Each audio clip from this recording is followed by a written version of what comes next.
प्यारे साथियों, नमस्कार साथियों। कैसे हैं मेरे भाई? आप सब बेहतरीन होंगे, अच्छे होंगे और अपनी पढ़ाई कर रहे होंगे। मेरे भाई, आज हम लोग देखेंगे हिंदी वर्णमाला पे। ये हमारी आज दूसरी क्लास हो जाएगी, दूसरा लेक्चर हो जाएगा। और इस लेक्चर में आज हम पूरी तरीके से देखेंगे हिंदी वर्णमाला के जो शेष कुछ भाग छूटे हुए हैं उसको देख लेते हैं।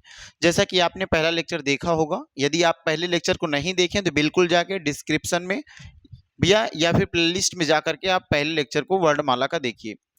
जैसा कि आपको पता होना चाहिए कि भैया जो वर्णमाला हमने देखा, उस वर्णमाला चैप्टर्स में वर्णमाला किसे कहते हैं, वर्णमाला में ध्वनि क्या है और वर्ड क्या है, अक्षर क्या है, इन सबको हमने देख लिया था। अब यहीं से हम थोड़ा सा और आगे बढ़ते हैं। वर्णमाला के 52 वर्डों को भी देखा था और एक 53वां वर्ड बढ़ा हुआ उसको भी हमने देख लिया था। तो मेरे भी आज जो हम पढ़ेंगे, इन्हीं वर्णमाला में हम आगे बढ़ेंगे। और आज हम पढ़ लेते हैं थोड़ा सा और इसको आगे बढ़ाएंगे तो वर्णों के भेद। इस वर्णों के भेद को पढ़ते हुए फिर स्वर वर्ड पढ़ेंगे और फिर उसी में व्यंजन वर्ड पढ़ेंगे और उसको स्वर वर्ड और व्यंजन वर्ड को मैं पूरी तरीके से कंप्लीट करूंगा, तब जाके ये पूरी तरीके से लेसन कंप्लीट होगा। तो इस चैप्टर पर बिल्कुल आप ध्यान देंगे मेरे भाई। ये जो चैप्टर होगा आपके सामने, बहुत ही बेहतरीन चैप्टर्स है। और ये चैप्टर एग्जाम में आपके लगभग 2 से 3 सवाल, 1 से 2 सवाल बन जाता है। तो ये चैप्टर आपके लिए बहुत ऑथेंटिक होगा, बहुत जरूरी होगा पढ़ना। तो ध्यान से देखना। इस चैप्टर को सबसे पहले हम स्टार्ट कहाँ से करेंगे? वर्णों के भेद से। कहाँ से स्टार्ट करेंगे मेरे भाई? वर्णों के भेद से। तो आप अपनी कॉपी पे लिखते चलना, वर्णों के भेद। वर्णों के भेद मेरे भाई, क्या हेडिंग बनाएंगे आप? वर्णों के भेद।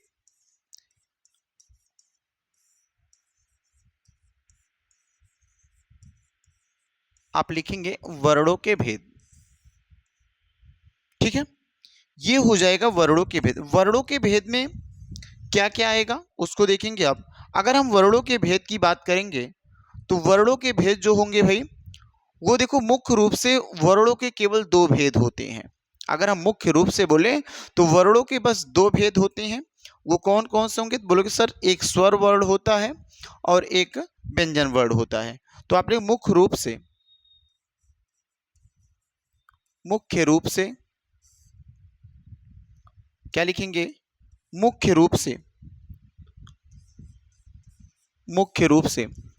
वर्णों के 2 भेद होते हैं। वर्णों के 2 भेद होते हैं।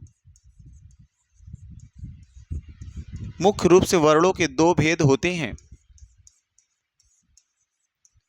पहले भेद का नाम क्या हो जाएगा? तो बिल्कुल मेरे भाई लिख पाओगे, 2 भेद जो होते हैं वो कौन कौन से होते हैं? एक होता स्वर वर्ण, एक होता मेरे भाई स्वर वर्ण और एक होता व्यंजन वर्ण। एक क्या हो जाएगा? स्वर वर्ण हो जाएगा और एक हो जाएगा व्यंजन वर्ण। तो आपके सामने 2 वर्ड दिख रहे होंगे, एक स्वर वर्ड है और एक व्यंजन वर्ड है, और ये है व्यंजन के भेद। अगर इसके अन्य रूप से देखें तो अन्य या सामान्य से बोल सकते हैं, सामान्यतः ऐसा बोल सकते हो आप। जो सामान्यतः हम रखते हैं इसको 3 भेद में रखते हैं। एक स्वर वर्ड रख देते हैं, ठीक है। एक मेरे भाई व्यंजन वर्ड रख देते हैं, व्यंजन वर्ड हो जाएगा। और एक और वर्ड होता कौन सा? सर, प्लुत वर्ड। कौन सा? सॉरी, ये वर्ड में नहीं लाएंगे, इसको रखें आयोगवा में। आयोगवा, बिल्कुल भैया गलत हो जाएगा वो चीज। आयोगवा ये लिख लेंगे आप, ठीक है। ये 3 हो जाएंगे आपके सामने। कौन कौन से? स्वर वर्ड हो जाएगा, व्यंजन वर्ड हो जाएगा और आयोगवा हो जाएगा। क्लियर है ना यहां तक? ये सामान्य रूप से बोलते हैं स्वर वर्ड, व्यंजन वर्ड और आयोगवा। जबकि यहां पे आएगा तो एक स्वर वर्ड होता है और एक कौन हो जाएगा भैया? व्यंजन वर्ड हो जाएगा। ये मुख्य रूप से 2 होते हैं। इसके बारे में आगे हम एक एक के बारे में देखते हैं। जैसे हम स्वर के बारे में पढ़ेंगे, स्वर क्या होते हैं तो आपको पता होना चाहिए मेरे भाई कि स्वर जो होते हैं वो स्वतंत्र होते हैं और स्वर वर्ड जो होते हैं वो स्वतंत्र होते हैं, किसी अन्य वर्ड की सहायता से नहीं बोले जाते हैं। ये स्वतंत्र रूप से इनका उच्चारण होता है। अगर एक हेडिंग हम यहाँ से छोटी से बनाएं तो एक हेडिंग बनाएंगे भैया स्वर वर्ड। बनाना हेडिंग स्वर वर्ड। आप एक हेडिंग बनाएंगे स्वर वर्ड। इसके बारे में लिखेंगे कि भैया वे वर्ड जिनका उच्चारण किसी अन्य स्वर की, या लिख सकते हो वे वर्ड जिनका उच्चारण जिनका उच्चारण जिनका उच्चारण करने के लिए जिनका उच्चारण करने के लिए किसी अन्य स्वर की सहायता किसी अन्य स्वर की आवश्यकता नहीं होती आवश्यकता नहीं पड़ती आवश्यकता नहीं पड़ती है उसे स्वर वर्ड कहते हैं उसे स्वर वर्ड कहते हैं। ध्यान से देखना एक चीज और, एक अगर अन्य इसकी परिभाषा दें, स्वर वर्ड उच्चारण में देखो स्वतंत्र रूप में होता है, या ऐसा लिख सकते हो इसका छोटा सा परिभाषा, स्वर वर्ड का उच्चारण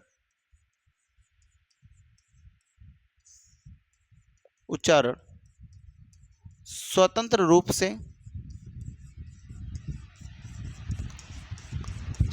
रूप से होता है। स्वर वर्ण का उच्चारण स्वतंत्र रूप से होता है। और एक और परिभाषा लिख सकते हैं, स्वर वर्ण स्वतंत्र होते हैं, ऐसे भी लिख सकते हो कि स्वर वर्ण स्वतंत्र होते हैं। स्वर वर्ण कैसे होते हैं मेरे भाई? स्वर वर्ण स्वतंत्र होते हैं, ठीक है ना। ये ढेर सारी परिभाषाएं लिख सकते हैं, कोई दिक्कत नहीं है, आप सबको उतार सकते हैं। अगर इसके हम कुछ एग्जांपल्स की बात करेंगे, कुछ उदाहरण की बात करेंगे, तो ध्यान से देखना, इसके उदाहरण देख लो ये कौन कौन से हो सकते हैं। तो सर इसके उदाहरण जो होते हैं वो जैसे कैपिटल आ, सॉरी बड़ा छोटा आ, और ऐसे बड़ा आ हो जाएगा, छोटी ई, बड़ी ई, छोटा ऊ मेरे भाई, बड़ा ऊ, ठीक है। ऐसे आएंगे री है, ए है, ठीक है। ऐसे बढ़ेंगे ए है, ओ है, औ है। और अंक और आहा को यहाँ पे नहीं सम्मिलित करते हैं। अगर हम शुद्ध स्वर की बात करेंगे, तो री को भी नहीं सम्मिलित करेंगे। जो ये आपके सामने री दिख रहा है ये अशुद्ध स्वर है। ये कैसा स्वर भी है? अशुद्ध स्वर है, क्योंकि जब इसका उच्चारण करते हैं ना तो रा पे ई की मात्रा का कुछ ऐसा आपको एहसास होता है भैया री में इस तरीके से आता है, तो इसको अशुद्ध स्वर मानते हैं। तो आपको याद रखना स्वर कितने हैं, तो भैया ये भी याद रखना स्वरों की संख्या कितनी हो जाएगी? स्वरों की संख्या 11 हो जाएगी। स्वरों की संख्या कितना होगी? तो बोलोगे सर स्वरों की संख्या 11 है। स्वरों की संख्या क्या हो जाएगी मेरे भाई? 11 हो जाएगी। अब आपसे पूछा जा सकता है सवाल कि भैया हिंदी वर्णमाला में स्वरों की संख्या कितनी होती है? हिंदी वर्णमाला में स्वरों की संख्या कितनी होती है? तो बिल्कुल आप जवाब देंगे भैया हिंदी वर्णमाला में जो स्वरों की संख्या होती है वो 11 होती है। ध्यान से देखना भाई, अगर हिंदी वर्णमाला में 11 स्वर होते हैं तो वो 11 स्वर कौन कौन से हैं? तो ये भी आप बता पाओगे सर जो 11 स्वर होते हैं कुछ इस तरीके से हैं। आ हो जाएगा, ई, ऊ और बड़ा ऊ हो जाएगा मेरे भाई, री, ए है, आए है, ओ है, और ठीक औ है। इस तरीके से आपके पास ये 11 स्वर हो जाएंगे। तो आप आराम से लिख सकते हैं कि हिंदी वर्णमाला में कुल स्वरों की संख्या कितनी है? तो बोलेंगे भैया हिंदी वर्णमाला में कुल स्वरों की संख्या 11 है। जबकि अगर मैं आपसे बोलूंगा संस्कृत की वर्णमाला में स्वरों की संख्या कितनी होगी, तो आपका जवाब होना चाहिए भाई संस्कृत की वर्णमाला में स्वरों की संख्या 13 होता है ना। यहाँ पे आप लिख सकते हो हिंदी वर्णमाला में स्वरों की संख्या 11 होती है। बिल्कुल लिख रहा मेरे भाई, हिंदी वर्णमाला में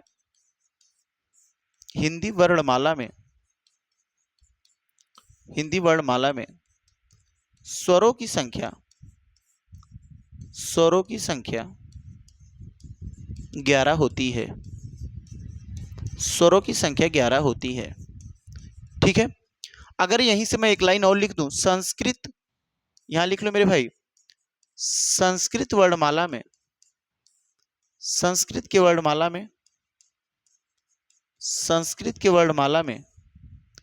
स्वरों की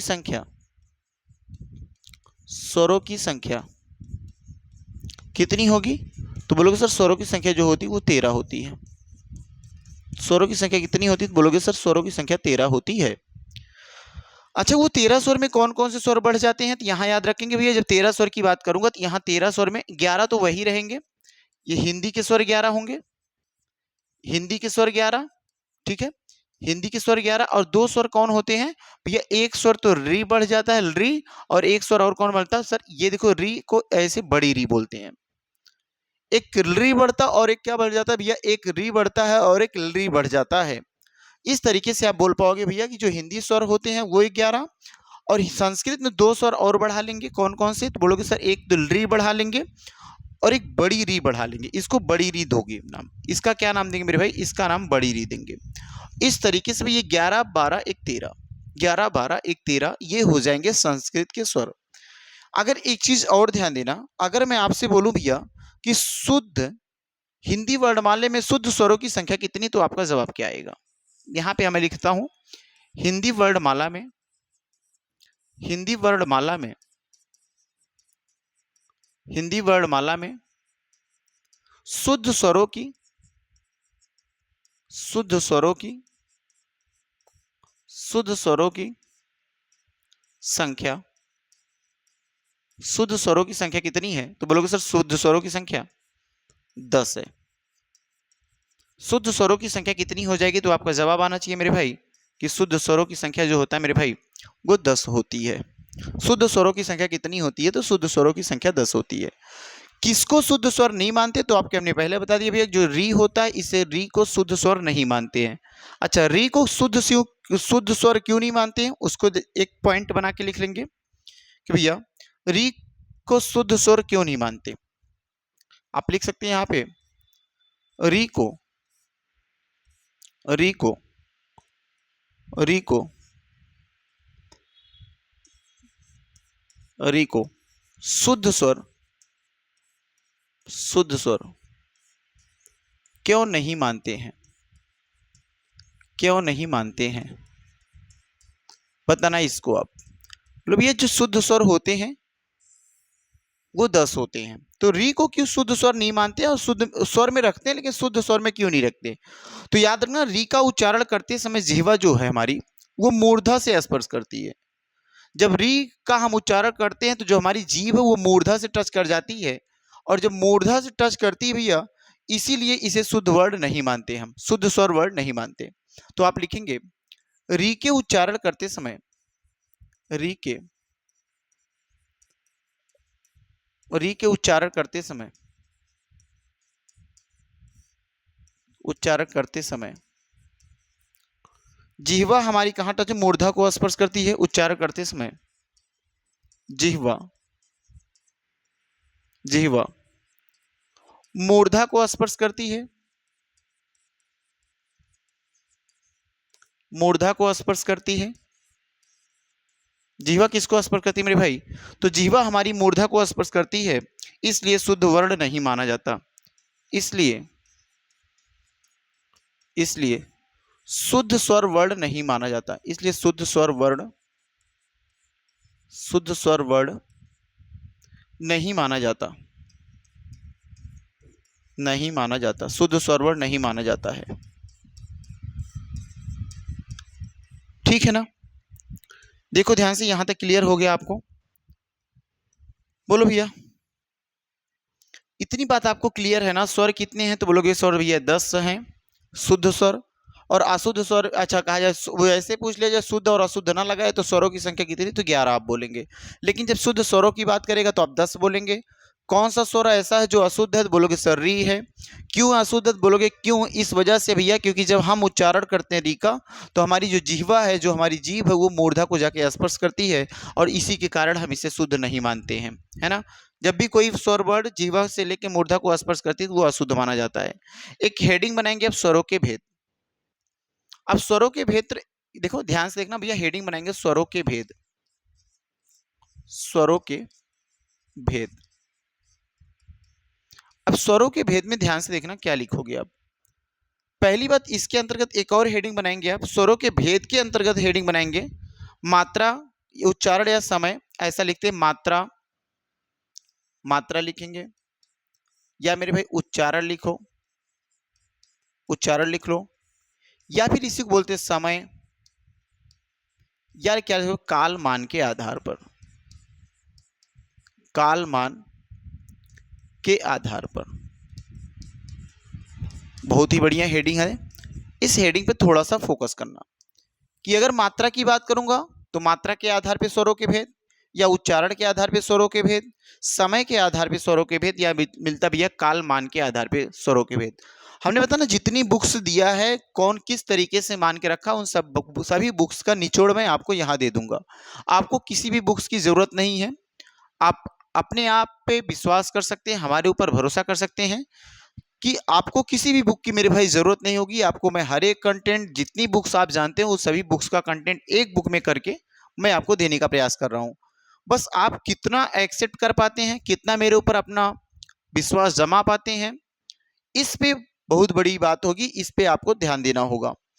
लेकिन मेरे भाई जब भी आप पढ़ेंगे, कोई भी बुक्स पढ़ रहे होंगे, देखेंगे, मैच करेंगे, बिल्कुल कंटेंट सभी बुक्स का एक स्पेशल तरीके से बनाया हुआ है और यहीं पे आप काम करिए, तो आपको ज्यादा दौड़ने की जरूरत नहीं है। तो मात्रा, उच्चारण, समय, कालमान के आधार पर स्वरों के कितने भेद हैं? बोलेंगे भैया मात्रा, कालमान या उच्चारण या समय के आधार पर वर्णों को हम, इन स्वर वर्णों को तीन प्रकार से बांट के रखे हैं। वो तीनों रूप कौन कौन से हो सकते हैं भैया? बोलोगे तीनों रूप के अलग अलग नाम है, जैसे आपको पता होगा, एक ह्रस्व स्वर सुने होंगे आप, एक मेरे भाई दीर्घ स्वर सुने होंगे, और एक आप सुने होंगे प्लुत स्वर। एक कौन सा स्वर सुने मेरे भाई? ह्रस्व स्वर। याद रखना कौन सा स्वर हो जाएगा? ह्रस्व स्वर हो जाएगा। एक हो जाएगा ह्रस्व, ह्रस्व स्वर। और एक कौन सा मेरे भाई स्वर है? दीर्घ स्वर।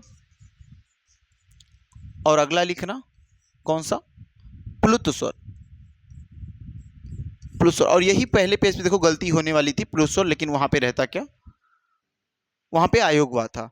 तो ह्रस्व स्वर किसे कहते हैं भैया? तो ह्रस्व स्वर की बात होती है, ह्रस्व माने छोटा, जिस स्वर वर्ड के उच्चारण में बहुत कम समय लगे या जिसमें एक मात्रा का समय लगता है उच्चारण में, उसे मेरे भाई ह्रस्व स्वर बोलते हैं।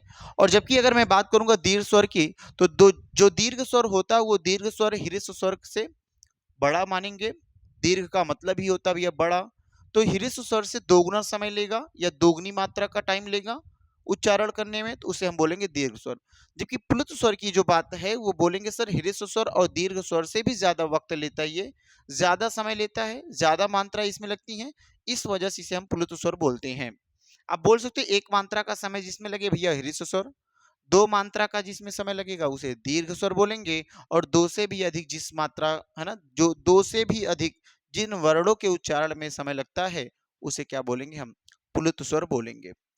इनकी छोटी छोटी बातें हैं, उन सभी को लिख लेंगे आप। जैसे मैं अगर आपसे बोलूं भैया इसमें कितनी मात्रा का समय लगेगा ह्रस्व में, तो आप बोलोगे मेरे भाई एक मात्रा का समय लेगा।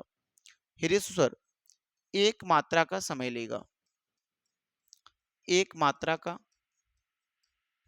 समय लेगा। ठीक है।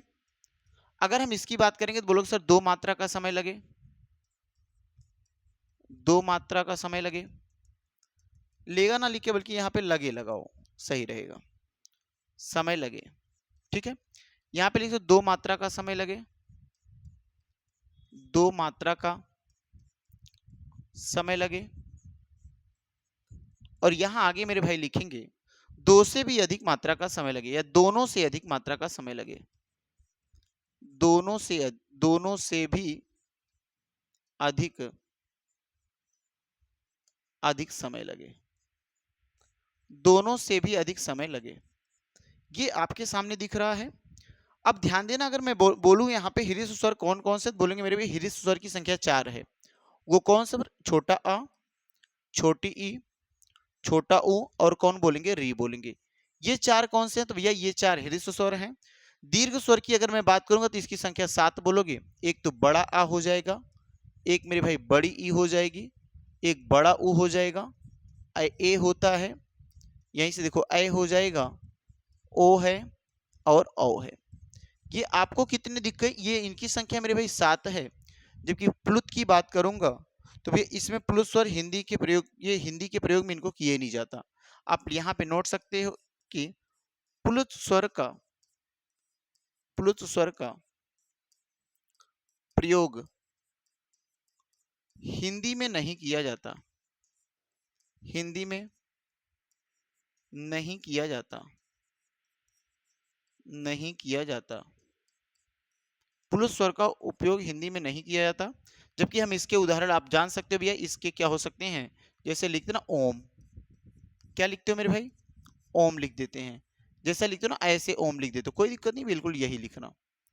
इस तरीके से आप बता पाएंगे भैया कि हृस्व स्वर किसे कहते हैं, जिस स्वर के उच्चारण में एक मात्रा का समय लगता है उसे हृस्व स्वर कहते हैं, और जिन स्वर वर्ण के उच्चारण में दो मात्राओं का मेरे भाई समय लगता है उसे दीर्घ स्वर कहते हैं, और जिन स्वर वर्ण के उच्चारण में दो से भी अधिक मात्राओं का समय लगे उसे हम क्या बोलेंगे, तो उसे हम बोलेंगे प्लुत स्वर। प्लुत स्वर में जैसे ओम बोल सकते हो आप, किसी के नाम में संबोधन लगा किसी के नाम को पुकारना पड़ जाए, जैसे हे राम, लंबा खींच के बोलते ना, किसी को घर पे बुलाते हो ना, बड़ी तेजी से लंबी दूरी पे कोई खड़ा हुआ तो उसका नाम लेके बुलाते हो तो बड़ी तेजी से चिल्लाते हो, वो भी एक प्रकार से प्लुत स्वर में हम सम्मिलित कर लेते हैं। तो दीर्घ स्वर कौन कौन से, ये दीर्घ स्वर भैया 7 हैं, कौन कौन से बोलोगे, बड़ा आ, बड़ी ई, बड़ा ऊ हो जाएगा, ए है, ऐ है, ओ, औ। और अगर हम बोलेंगे हृस्व स्वर तो इनकी संख्या 4 है, छोटा आ, छोटी ई, छोटा ऊ और री। ठीक है, इतनी बातें क्लियर हो गई, किस आधार पे हमने आपको डिसाइड करवा दिया भैया, मात्रा के आधार पे आपको हमने क्लियर करवाया। अब इसी से ठीक आगे बढ़ेंगे और किसके आधार पे हम देखते हैं, तो उसके बाद हम देखते हैं भैया रचना के आधार पे स्वरों के भेद। एक अगली हेडिंग बनाएंगे, रचना के आधार पे स्वरों के भेद। रचना के आधार पे स्वरों के भेद कौन कौन कौन से, रचना के आधार पर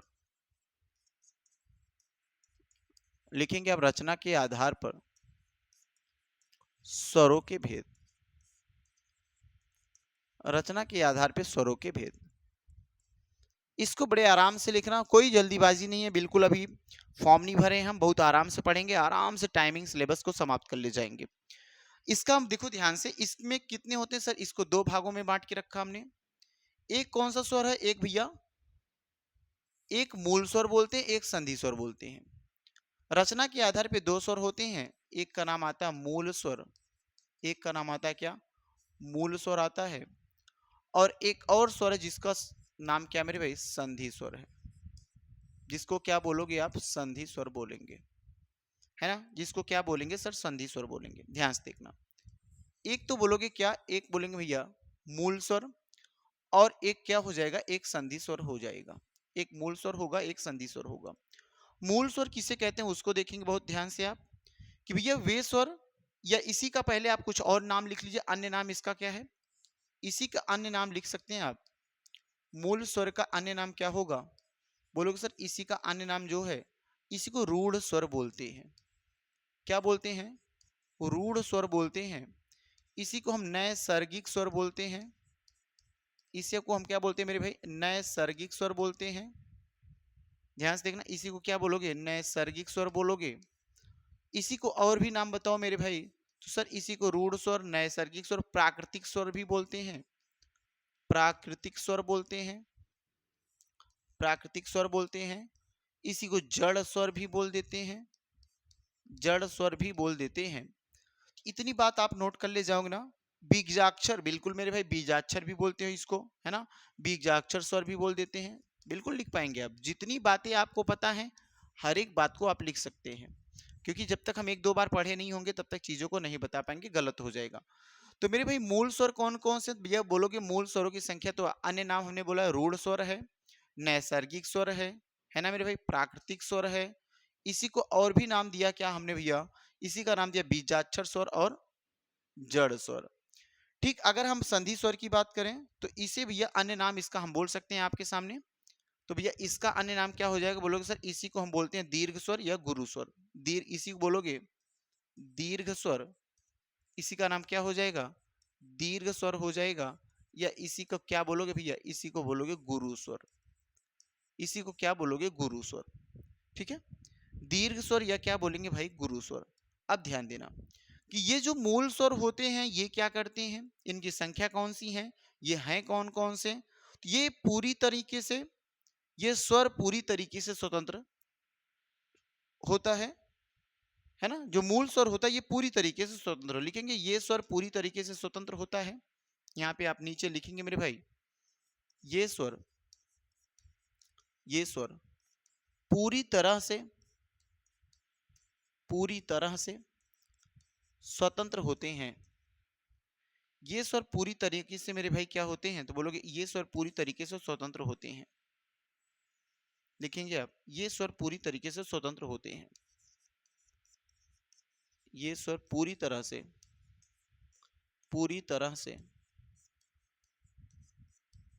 स्वतंत्र होते हैं। ये स्वर पूरी तरीके से स्वतंत्र होते हैं। ठीक है, आगे आप नोट करेंगे इसी में, इन स्वरों में किसी अन्य स्वर का योग नहीं होता है। दूसरा पॉइंट लिखना मेरे भाई, इन स्वरों में किसी अन्य स्वर का योग नहीं होता। किसी अन्य स्वर का योग नहीं होता, योग नहीं होता है, योग नहीं होता है। और एक पॉइंट लिख सकते हो भैया कि ये स्वर कौन कौन से हैं, तो इसको बिल्कुल आप लिखेंगे कि जो ये स्वर है इनकी संख्या 4 है। और वो चारों स्वर कौन कौन से हैं, तो बोलेंगे सर ये चारों स्वर देखो कुछ ये हैं, आ हो जाएगा, ई हो जाएगी भाई, ऊ हो जाएगा, और क्या है, री है। ये चारों स्वर बिल्कुल स्वतंत्र हैं और इनके उच्चारण में किसी अन्य स्वर की जरूरत नहीं है ना। और ये जो होते हैं बिल्कुल स्वतंत्र रूप में लिखे जाते हैं और किसी कोई भी स्वर इनके साथ नहीं आते। ठीक है, आगे लिखेंगे संधि स्वर। संधि जो स्वर स्वरों के मेल से बनते हैं, माने जो स्वर अन्य स्वर की सहायता से लिए जाते हैं, बोले जाते हैं, मिलते हैं, तो वह बोलते हैं संधि स्वर। जो स्वर, यहाँ पे आप लिखेंगे भाई, जो स्वर अन्य स्वरों के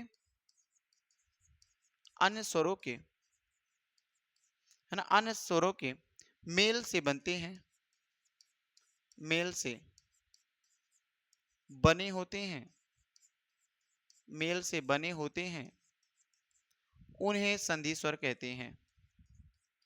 उन्हें संधि स्वर कहते हैं। उन्हें कौन सा स्वर कहते हैं, उन्हें संधि स्वर कहते हैं। आगे देखेंगे आप, ये संधि स्वर कौन कौन से हो जाएंगे, तो आपको याद होना चाहिए मेरे भाई, जैसे हम छोटा आ और भैया किसको, छोटा आ को मिलाया, ये जो स्वतंत्र स्वर से इनके मिलाने के बाद बड़ा आ का निर्माण हो जाता है। ठीक है, ऐसे छोटी ई और छोटी ई मिला दोगे तो एक बड़ी ई का निर्माण हो जाएगा। और छोटा ऊ मेरे भाई, छोटा ऊ मिलाएंगे तो बोलोगे भैया बड़ा ऊ का निर्माण होगा। ध्यान देना, इस आ और इस, ध्यान देना भैया, एक बार इसको और एक बार इसको बनाते, ये नहीं बनाते, आ और ई को लेते हैं। अगर इसी तरीके से मैं आगे बढ़ूं तो मेरे भाई आ और छोटी ई ले लूं, आ और छोटी ई लूंगा तो किसका निर्माण होगा, ए का। बिल्कुल ध्यान देना आप, आ और छोटी ई लूंगा तो किसका निर्माण हो जाएगा मेरे भाई, ए का। और आ प्लस ऊ का ले लूंगा तो बोलो ये आ और ऊ से मिल करके ओ का निर्माण होगा। किसका निर्माण होगा, ओ का।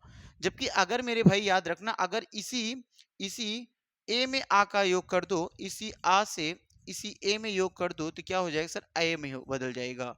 और इसी आ का इस ओ में हमने योग कर दिया तो क्या हो जाएगा मेरे भाई, तो बोलोगे भैया ये औ में बदल जाएगा।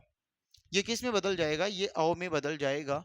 ये इतना देखना और बताना भैया, यहाँ तक आप पूरी तरीके से मेरी बात समझ पाए होंगे, सहमत होंगे, यहाँ तक आपका क्लियर भी हो गया होगा। देखना और बताना मेरे भाई, यहां तक आप बिल्कुल समझ पाए हैं, है ना। करना इस चीज को,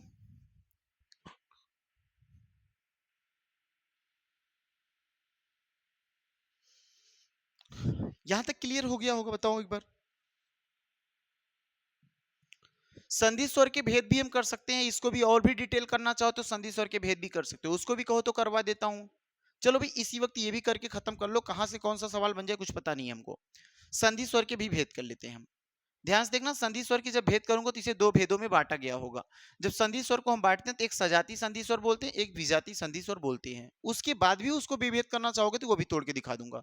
एक लिखेंगे संधि स्वर के भेद, हेडिंग बनाएंगे मेरे भाई संधि स्वर के भेद। आप हेडिंग बनाएंगे संधि स्वर के भेद, संधि स्वर के भेद। और आप लिखेंगे संधि स्वर के दो भेद होते हैं। संधि स्वर के कितने भेद होते हैं भाई, संधि स्वर के दो भेद होते हैं। एक का नाम है सजाती स्वर, एक का नाम है विजाती स्वर। तो लिखेंगे आप सजाती संधि स्वर, सजाती संधि स्वर, एक होता है विजातीय संधि स्वर, एक क्या हो जाएगा विजातीय संधि स्वर, एक सजातीय संधि स्वर, एक क्या होता है मेरे भाई विजातीय संधि स्वर। इन दोनों पे ध्यान देंगे। सजातीय संधि स्वर किसे कहते हैं, ध्यान से देखना कि ये जो सजातीय संधि स्वर होते हैं एक समान स्वर जाति के मेल से बनते हैं। ये एक समान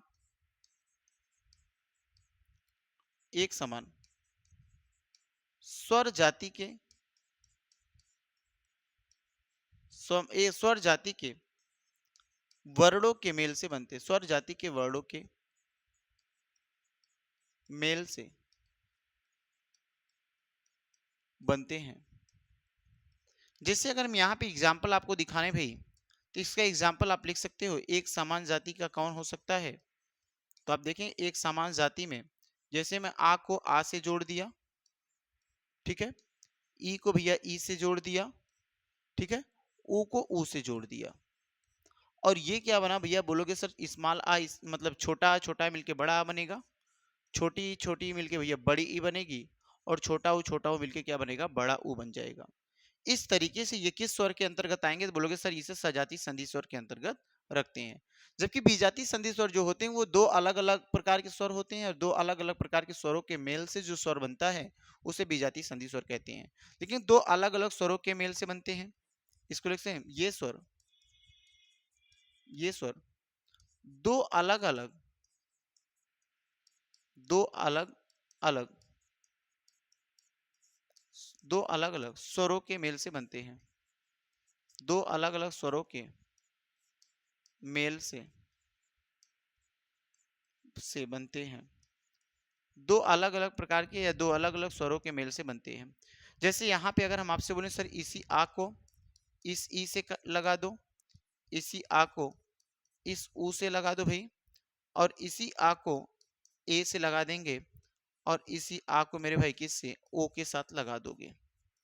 ध्यान से देखना, अगर इस तरीके से आप बनाओगे तो देखो मेरे भाई बिल्कुल आप समझ पाए, आ और ई मिलने के बाद ए का निर्माण होगा, आ और ओ मिलने के बाद ओ का निर्माण होगा, और इसी ए के मिलने के बाद सर ए का निर्माण हो जाएगा, और ओ के मिलने के बाद किसका निर्माण हो जाएगा, तो आओ का निर्माण हो जाएगा। इस तरीके से मेरे भाई यहाँ आप सजातीय और विजातीय स्वरों को भी बांट सकते हो, कोई दिक्कत नहीं होगी। ठीक ऐसे ही आगे बढ़ेंगे, अगर और भी आप डिटेल इसका करना चाहते हो तो मेरे भाई लिख सकते हो विजातीय संधि स्वरों के भी भेद कर सकते हो। और विजातीय संधि स्वर का जब हम भेद करें तो यहीं पे विजातीय संधि स्वर दो संधि स्वरों में बढ़ती है, एक गुण संधि स्वर आता है, एक गुण संधि स्वर आ जाता है, एक वृद्धि संधि स्वर आता है। तो आप अगर चाहें तो इसको भी डिटेल थोड़ा सा और भी कर सकता हूं मैं, इसको थोड़ा सा डिटेल करोगे भैया तो विजातीय संधि स्वर को दो भागों में बांट के रखा गया है, विजातीय संधि स्वर को दो भागों में बांट के रखा गया है, तो आप इसको भी बांट लीजिए विजातीय संधि स्वर,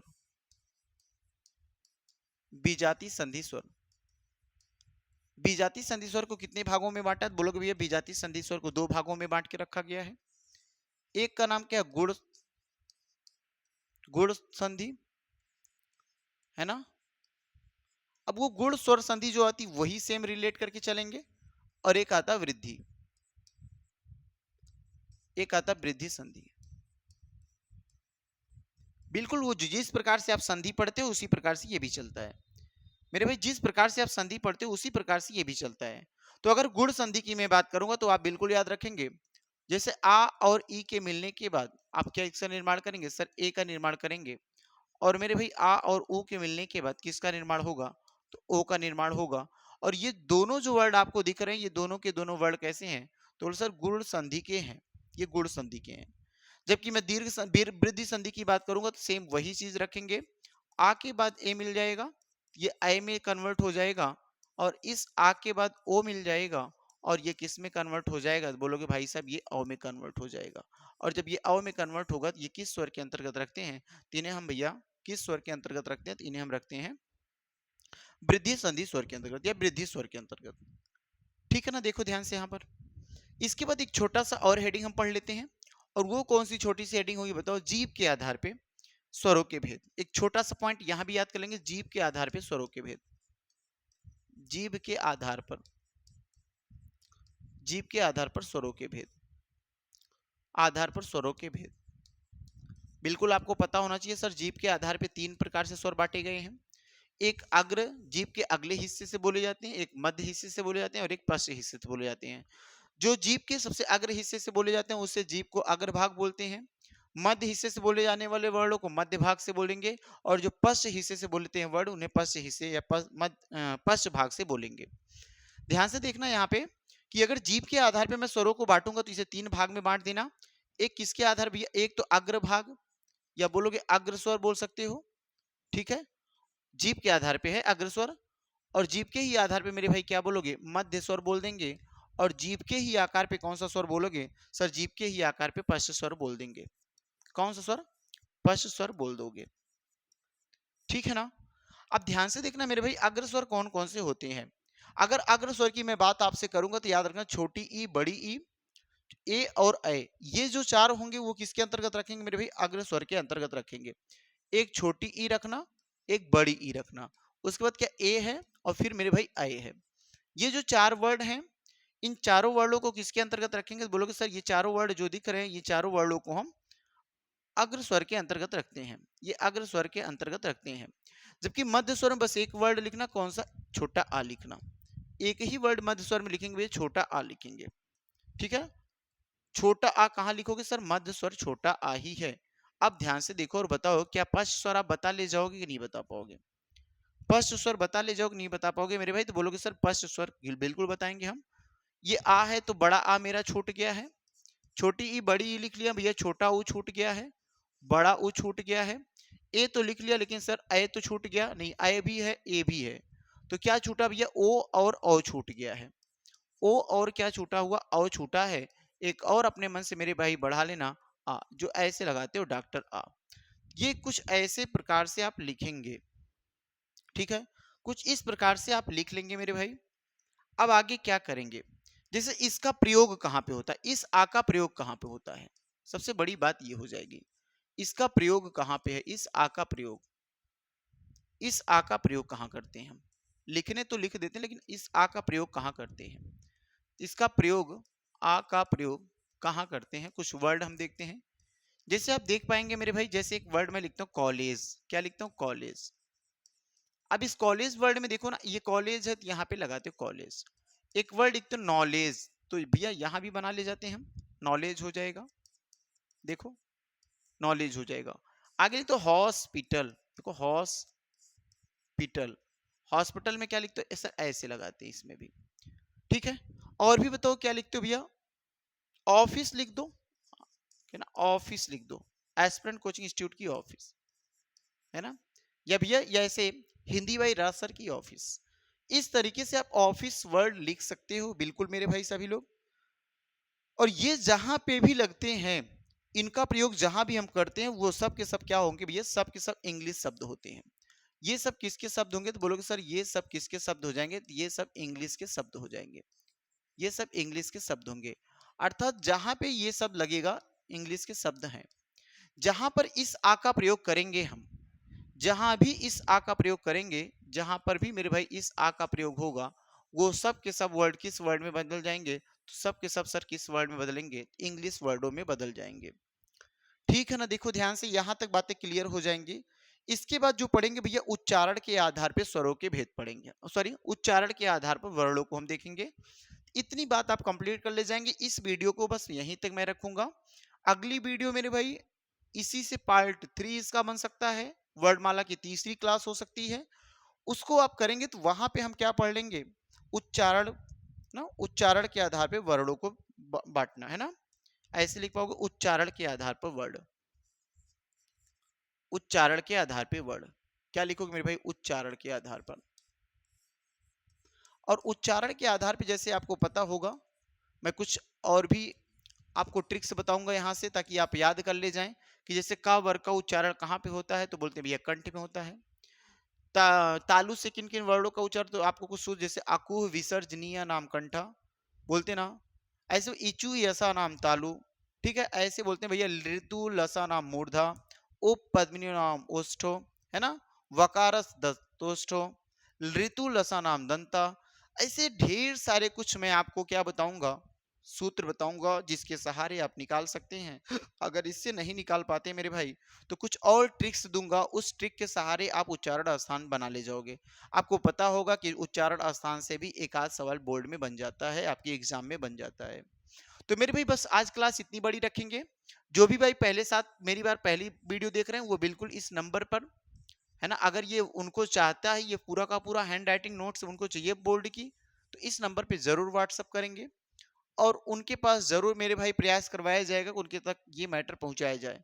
जो वीडियो में पहली बार आए हुए हैं, पहली बार देख रहे हैं, वो लाइक शेयर जरूर करिएगा और अपने भाइयों तक बिल्कुल मेरे भाई चैनल को पहुंचाइएगा और सपोर्ट करिएगा। ठीक है ना, बस इतनी बड़ी क्लास रखेंगे, कोई दिक्कत नहीं है, आप बिल्कुल एक एक सिरे को आराम से पढ़ते हुए एक एक पॉइंट को नोट कर सकते हैं। तो ठीक है मेरे भाई, बस इतनी बड़ी क्लास रखूंगा। अगली क्लास अब अगले दिन आपको मिलेगी। तब तक के लिए आप जितनी भी चीजें पढ़ा दी गई हैं, जितनी भी पुरानी चीजें हैं, वो एक रणनीति के तहत, एक माध्यम के तहत आपको पढ़ना है और रटते रहना है। ठीक है ना मेरे भाई, सभी भाइयों को धन्यवाद।